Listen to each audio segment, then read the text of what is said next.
सबको जैसो चलिए आज का पाठ स्टार्ट करते हैं। आज है 3 मई शनिवार। आज का पाठ लिया गया है यूहन्ना रचित सुसमाचार अध्याय 14 पद संख्या 6 से 14। इसमें इसे लिखा हुआ है, ईसा ने उससे कहा, मैं सत्य और जीवन मैं ही हूँ। मार्ग सत्य और जीवन मैं ही हूँ। मुझसे होकर जाए बिना कोई पिता के पास नहीं जा सकता। यदि तुम मुझे पहचानते हो तो पिता को भी पहचानोगे। अब तो तुम लोगों ने उसे पहचान लिया है और देख भी लिया है। फिलिप कहते हैं, प्रभु हमें पिता के दर्शन कराइए, हम लोगों के लिए इतना ही बहुत है। ईसा ने उत्तर दिया, फिलिप इतने समय तक तुम लोग मेरे साथ रहे, फिर भी तुम मुझे नहीं पहचाने? जिसने मुझे देखा है उसने पिता को देखा है। फिर भी तुम यह कहते हो, मुझे पिता के दर्शन कराइए। क्या तुम विश्वास नहीं करती हो कि मैं पिता में हूँ और पिता मुझ में है? जो शिक्षा मैं देता हूँ वही शिक्षा मेरे पिता का है। मुझ में निवास करने वाला पिता मेरे द्वारा अपने महान कार्य संपन्न कराता है। मेरी इस बात पर विश्वास करो कि मैं पिता में हूँ और पिता मुझ में है, नहीं तो उस महान कार्यों के कारण ही विश्वास करो। मैं तुम लोगों से यह कहता हूँ, जो मुझ में विश्वास करता है वह स्वयं वे कार्य करेगा जिसे मैं करता हूँ, वह उससे भी महान कार्य करेगा, क्योंकि मैं पिता के पास जा रहा हूँ। तुम मेरा नाम लेकर जो कुछ भी मांगोगे मैं तुम्हें वही प्रदान करूँगा, जिसे पुत्र के द्वारा पिता की महिमा प्रकट हो। यदि तुम मेरा नाम लेकर मुझसे मांगोगे तो मैं तुम्हें वही प्रदान करूँगा। चलिए आज के पाठ का चिंतन करते हैं। आज के पाठ में स्पष्ट रूप से प्रभु यीशु ने हमसे कहा है कि मैं पिता में हूँ और पिता मुझ में है। इस तरह से मतलब कहने का मतलब है कि यहाँ पे चिंतन में दिया हुआ है, दरअसल पवित्र तीर्थ एक गूढ़ रहस्य है ना, जिसे पूरी तरह समझना आसान नहीं है, बहुत मुश्किल है। जिस तरह हवा में खुशबू समाहित है ना, उसे हम अलग नहीं कर सकते हैं, बस उसी तरह है, बस उसको हम एहसास कर सकते हैं। तो उसी तरह पिता और पुत्र एक है ना, बस हम विश्वास की आंखों से बस उसको देखते हैं और हम अनुभव करते हैं। पर इस पर बल देते हुए यीशु पुनः उसे कहते हैं, है ना, कि विश्वास करो मैं पिता हूँ और पिता मुझ में है, नहीं तो उस महान कार्य के कारण ही विश्वास करो। मतलब कि पिता ईश्वर ने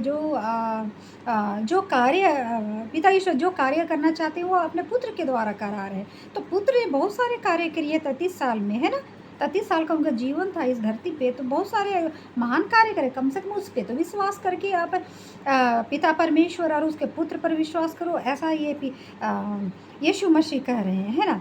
तो हमें भी क्या करना है कि हमें विश्वास करना है, ठीक है। लेकिन क्या है ना, हम पापी मनुष्य हैं, हम इतनी जल्दी किसी पे विश्वास नहीं कर लेते, क्योंकि हम इस धरती पे किसी पे विश्वास करते हैं ना, हमारे साथ वो ना छल कपट करता है। मेरे साथ तो हमेशा ही होता है कि मैं जिस पे दिल से विश्वास करती हूँ वो हमेशा छल करता है, या तो फिर हमेशा नीचे गिराने की एकदम कोशिश करते रहता है।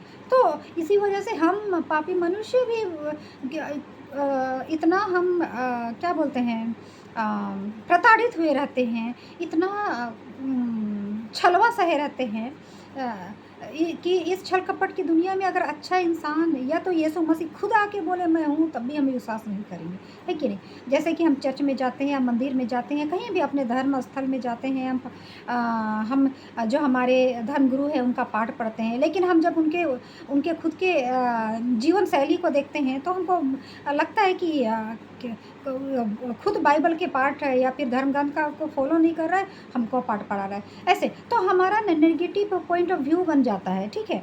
लेकिन और एक चीज़ है, हमने भी तो प्रभु यीशु को देखा नहीं है ना, ना ही माता मरिया को देखा, यीशु मसीह को देखा नहीं है, बस हम तो जो बाइबल में लिखा हुआ है उसको हम पढ़ रहे हैं। और बाइबल किसने लिखा है? इंसान ही ना लिखा है। तो इंसान तो पाप का पुतला है, उसे तो पाप होता है ना, पाप तो होते रहता है। क्या सही है? क्या ये जो बाइबल में लिखा हुआ सही है ना।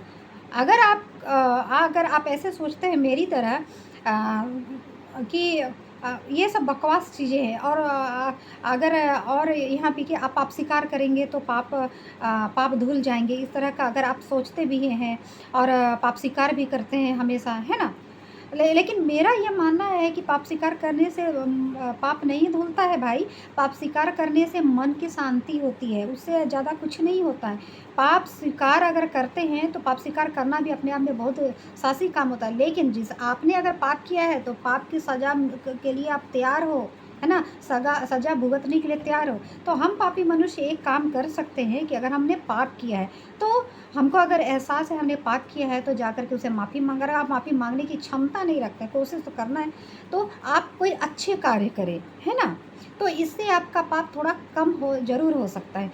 और दूसरा चीज़, ईश्वर है या नहीं है इस पर मैं भी ज़्यादा बहस नहीं करना चाहती हूँ, क्योंकि मुझे भी इतना ज्ञान नहीं है।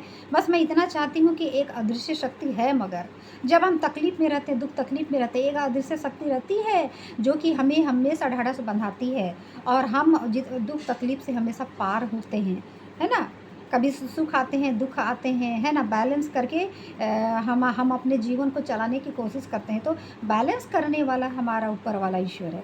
तो हमारे जीवन में भी बहुत सारी गवाहियाँ होती हैं, मतलब चमत्कार होते हैं। चमत्कार का मतलब ये होता है कि जो असंभव है वो संभव होते हैं। तो भाई असंभव से संभव होना होना ये बहुत बड़ी बात है। तो वो इंसान तो नहीं कर सकता है, कोई अदृश्य शक्ति ही करता है। तो वही अदृश्य शक्ति है जो ईश्वर है।